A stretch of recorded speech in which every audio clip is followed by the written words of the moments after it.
Evening টাইমে কী খাবো আমরা অনেকেই বুঝতে পারি না, তাই আজকে বানিয়ে নিয়েছিলাম কোরিয়ান্ডার পকোড়া। কোরিয়ান্ডার পকোড়ার জন্য কোরিয়ান্ডার পাতা বেশি পরিমাণে নিয়ে নিয়েছিলাম। তার সাথে নিয়ে নিয়েছিলাম পেঁয়াজ, লঙ্কা, টমেটো। এরপর মিক্সারে এটা ব্লেন্ড করে নিয়েছিলাম। ব্লেন্ড করা কোরিয়ান্ডারের মধ্যে দিয়ে দিয়েছিলাম মটরশুঁটি, নারকোল। এরপর ভালো করে ব্লেন্ড করার পর একটা পাত্রে আটা এবং মশলাটা ঢেলে নিয়েছিলাম।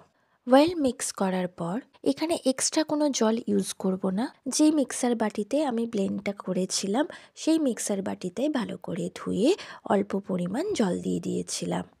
তার সাথে অ্যাড করেছিলাম চিনি, নুন, হলুদ। বাটারের থিকনেসটা বেশি মোটাও হবে না, পাতলাও হবে না। বেটারের থিকনেসটা নর্মাল থাকবে। এরপর কড়াইতে তেল নিয়ে ভালো করে গরম করে তারপর একে একে কোরিয়ান্ডার পকোড়াগুলোকে ভেজে নিয়েছিলাম। To become unique, the challenge is to fight the hardest battle, which anyone can imagine until you reach your destination. এটা এপিজে আব্দুল কালাম বলেছেন। তাই এই রকম মোটিভেশন নিয়ে আমাদের সকলকেই ফাইট করতে হবে এবং পজিটিভ মাইন্ড নিয়ে এগিয়ে যেতে হবে।